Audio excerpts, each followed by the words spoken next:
नमस्कार, आप देख रहे हैं सत्य हिंदी का रात 8 बजे का बुलेटिन और मैं हूं आपके साथ कृति सिंह। ऑपरेशन सिंदूर पर राजनाथ के पुराने बयान के खिलाफ अब कांग्रेस ने बड़ा कदम उठाया है। उधर राम मंदिर में कथित दान विवाद में कांग्रेस ने 6 बड़ी मांगे रख दी हैं। समाजवादी पार्टी में भी हलचल मची है। वहीं कोलंबो में आरएसएस नेताओं और पाकिस्तानी अधिकारियों की कथित मुलाकात की खबरों पर विपक्ष सरकार से जवाब मांग रहा है। इन्हीं खबरों पर इस बुलेटिन में बात करेंगे, लेकिन उससे पहले हमारे चैनल सत्य हिंदी के ऐप को जरूर डाउनलोड कर लें ताकि आप ये बुलेटिन ऐप पर भी देख सकें। ऐप डाउनलोड करने के लिए लिंक आपको इस वीडियो के डिस्क्रिप्शन में मिल जाएगा। तो आइए रुक कर लेते हैं दिन भर की बड़ी खबरों का। ऑपरेशन सिंदूर में नुकसान वाले बयान पर घिरे राजनाथ, संसद तक पहुंचा मामला। राम मंदिर दान विवाद पर कांग्रेस हमलावर, एसआईटी रिपोर्ट सार्वजनिक करने समेत रखी 6 मांगे। राम मंदिर केस में आरोपियों को वकील न देने के फैसले पर उठे गंभीर कानूनी सवाल। सपा के मुख्य सचेतक पद से कमाल अख्तर का इस्तीफा, अंदरूनी खींचतान की चर्चा। कोलंबो में आरएसएस पाकिस्तान की बातचीत की खबरों पर विपक्ष ने मोदी सरकार को घेरा।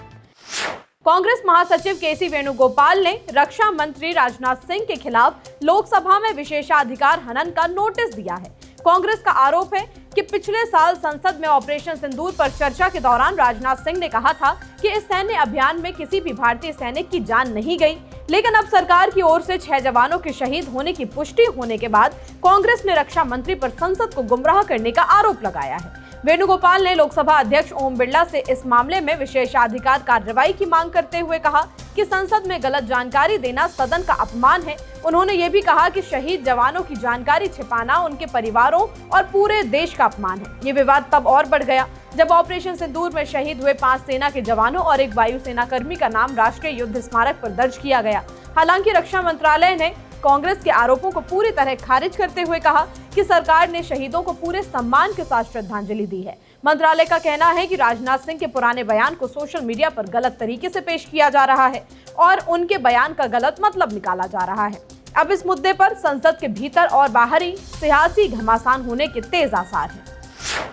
राम मंदिर में चढ़ावे की कथित गड़बड़ी को लेकर कांग्रेस ने 6 मांगे रखी हैं। कांग्रेस प्रवक्ता सुप्रिया श्रीनेत ने प्रेस कॉन्फ्रेंस कर आरोप लगाया कि चढ़ावे में हुई गड़बड़ी की जांच के लिए बनाई गई एसआईटी ने अपनी रिपोर्ट तो सरकार को सौंप दी, लेकिन उसे अब तक सार्वजनिक नहीं किया है। उन्होंने कहा कि देश भर के करोड़ों श्रद्धालुओं ने अपनी आस्था के साथ राम मंदिर में दान दिया था, इसलिए इस मामले की पूरी सच्चाई जनता के सामने आनी चाहिए।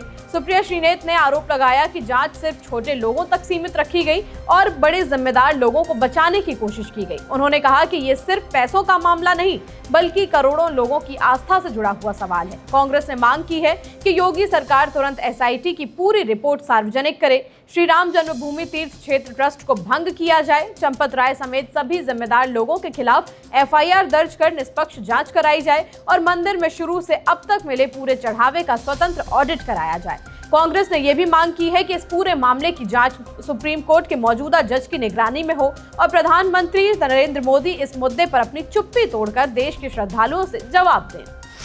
फैजाबाद बार एसोसिएशन ने आरोपियों की तरफ से कोई भी वकील अदालत में पेश नहीं होगा ऐसा प्रस्ताव पास किया है, लेकिन अब इस पर फैसले पर बड़े सवाल उठने लगे हैं। वजह है कि सुप्रीम कोर्ट का एक पुराना फैसला जिसमें साफ कहा गया था कि चाहे किसी व्यक्ति पर कितने भी गंभीर आरोप क्यों ना हो, उसे अदालत में अपनी बात रखने और अपनी पसंद का वकील करने का पूरा अधिकार है। सुप्रीम कोर्ट ने 2010 में एक फैसले में कहा था कि बार एसोसिएशन किसी आरोपी का सामूहिक बहिष्कार नहीं कर सकती और ना ही वकीलों को उसका केस लड़ने से रोक सकती है। अदालत ने यह भी कहा था कि संविधान का अनुच्छेद 22 हर गिरफ्तार व्यक्ति को कानूनी मदद का अधिकार देता है। सुप्रीम कोर्ट ने अपने फैसले में साफ शब्दों में कहा था कि किसी आरोपी को सिर्फ आरोपों के आधार पर न्याय से वंचित नहीं किया जा सकता। अब फैजाबाद बार के प्रस्ताव को उसी फैसले के खिलाफ माना जा रहा है और इस पर कानूनी बहस तेज हो गई है। राम मंदिर चढ़ावा चोरी मामले में अब राम मंदिर ट्रस्ट के पूर्व महासचिव चंपत राय ने पल्ला झाड़ते हुए खुद पर लगे आरोपों को सिरे से खारिज कर दिया। इस मामले की जांच कर रही एसआईटी ने उनसे करीब 3 घंटे तक पूछताछ की। चंपत राय ने कहा कि मेरा इस चोरी से कोई सीधा हाथ नहीं है। चंपत राय का कहना है कि जैसे ही उन्हें चोरी की जानकारी मिली, उन्होंने तुरंत कार्रवाई शुरू कर दी। उनके अनुसार उन्हीं के निर्देश पर संदिग्धों की पहचान भी हुई और शुरुआती गिरफ्तारियां भी उन्हीं के कहने पर की गई। उन्होंने ये भी कहा कि आरोपी टिन्नू यादव उनके साथ लंबे समय से संपर्क में तो था, लेकिन उन्हें कभी शक नहीं हुआ कि वो कभी ऐसा भी काम कर सकता है। एसआईटी ने उनसे ये भी सवाल किया कि जिन लोगों की नियुक्तियां चढ़ावे की जिम्मेदारी में की गई थी वो किस आधार पर हुई थी। इस पर चंपत राय ने कहा कि नियुक्तियों में कई लोगों की सिफारिशें और पैरवी शामिल थी और वो अकेले इसके लिए जिम्मेदार नहीं थे। मुरादाबाद की कांट सीट से विधायक कमाल अख्तर ने उत्तर प्रदेश विधानसभा में मुख्य सचेतक यानी कि चीफ विप के पद से इस्तीफा दे दिया है। कमाल अख्तर का कहना है कि ये फैसला पार्टी नेतृत्व के निर्देश पर लिया गया है और संगठन में समय समय पर जिम्मेदारियां बदलती रहती हैं। उन्होंने कहा कि अब उनका पूरा ध्यान अपने विधानसभा क्षेत्र और आने वाले चुनावी तैयारियों पर रहेगा, लेकिन उनके इस्तीफे का समय कई सवाल उठा रहा है। पिछले कुछ महीनों से मुरादाबाद की सांसद रुचि वीरा और कमाल अख्तर के बीच मतभेद की खबरें लगातार सामने आ रही थी। दोनों नेताओं के बीच पोस्टर राजनीति से लेकर संगठन में वर्चस्व की लड़ाई की चर्चाएं भी होती रही हैं। मामला इतना बढ़ा कि हाल ही में अखिलेश यादव ने दोनों नेताओं को लखनऊ बुलाकर बैठक भी की थी। हालांकि कमाल अख्तर ने इस्तीफे को किसी विवाद से जोड़ने से मना कर दिया। वहीं एआईएमआईएम ने इस मुद्दे को लेकर समाजवादी पार्टी पर हमला बोला है। पार्टी प्रवक्ता शादाब चौहान ने आरोप लगाया कि मुस्लिम नेतृत्व को कमजोर किया जा रहा है और कमाल अख्तर को दबाव में इस्तीफा देना पड़ा। अब सबकी नजर इस बात पर है कि सपा नया मुख्य सचेतक किसे बनाती है और क्या इससे पार्टी के अंदर चल रही खींचतान थमेगी या और ज्यादा बढ़ेगी। बुलेटिन में अभी और भी खबरें हैं। कोलंबो बैठक विवाद पर विपक्ष का बीजेपी और आरएसएस पर हमला। मारपीट केस में शशांक का पलटवार, आरोपों को बताया झूठा। एसआईआर पर कर्नाटक सरकार और चुनाव आयोग में टकराव तेज। अमेरिकी सांसद का दावा, खराब हो रहे भारत और अमेरिका के रिश्ते।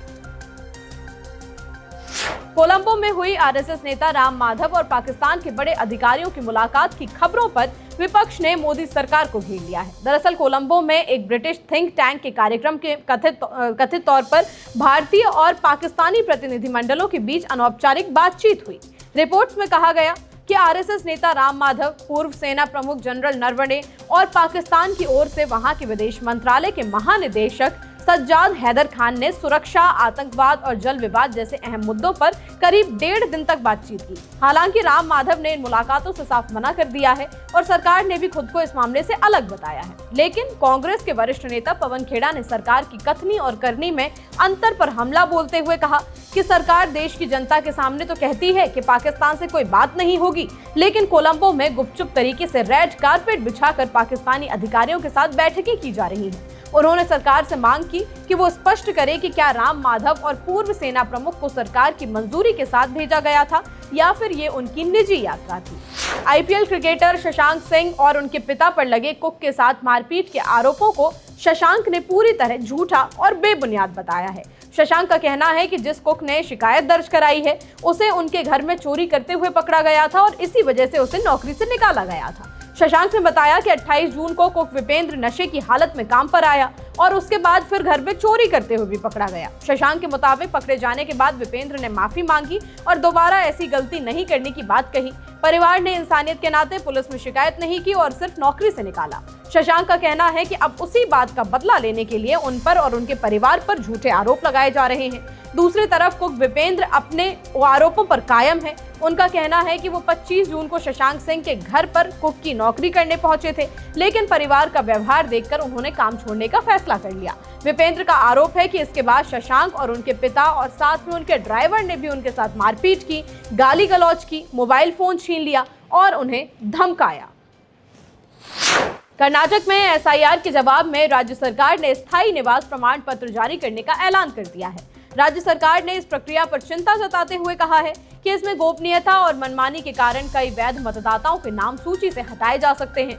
सरकार का कहना है कि वो मतदाता सूची के सुधार का समर्थन करती है, लेकिन किसी भी तरह की गलत तरीके से नाम काटने को स्वीकार नहीं करेगी। इसी बीच मुख्यमंत्री डीके शिवकुमार ने घोषणा की है कि राज्य सरकार लोगों की मदद के लिए स्थायी निवास प्रमाण पत्र जारी करेगी। ये प्रमाण पत्र ऑनलाइन और ऑफलाइन दोनों तरीकों से सेवा सिंधु पोर्टल के जरिए उपलब्ध होगा। इसका मकसद उन लोगों की मदद करना है जिन्हें निवास प्रमाण देने में दिक्कत होती है, खासकर वो जो किराए से रहते हैं या जो प्रवासी मजदूर होते हैं। सरकार ने चुनाव आयोग से मांग की है कि एसआईआर प्रक्रिया पूरी तरह पारदर्शी हो और किसी भी मतदाता को बिना सोचे और जांच में सूची से हटाया ना जा सके। दिल्ली के जंतर मंतर पर सीजेपी का प्रदर्शन 11वें दिन भी जारी है। इसी के साथ पर्यावरण कार्यकर्ता सोनम वांगचुक 3 दिन से अनशन पर बैठे हुए हैं। इस बीच मंगलवार को सीजेपी के फाउंडर अभिजीत दीपके ने दावा किया कि पुलिस लोगों को धरना स्थल तक पहुंचने ही नहीं दे रही है।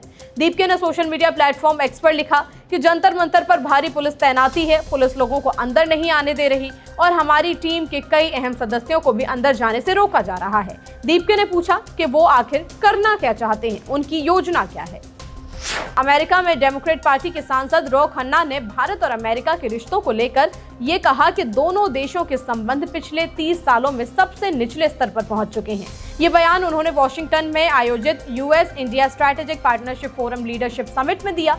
रो खन्ना ने कहा कि अमेरिका की विदेश नीतियों, खासकर के ईरान को लेकर ट्रंप की रणनीति ने सब कुछ बर्बाद करके रख दिया है और इन नीतियों का सीधा असर वैश्विक बाजारों पर पड़ा है और भारत में गैस की कीमतें भी प्रभावित हुई हैं। उन्होंने ये भी कहा कि एक तरफा युद्ध नीतियों और बिना सहमति के लिए गए फैसलों ने अमेरिका की विश्वसनीयता को बहुत नुकसान पहुंचाया है। फिलहाल इस बुलेटिन में इतना ही। देश दुनिया की बड़ी खबरों के लिए आप बने रहिए सत्य हिंदी के साथ। नमस्कार।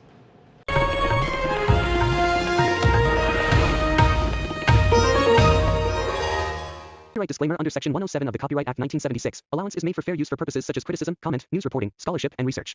Fair use is a use permitted by copyright statute that might otherwise be infringing.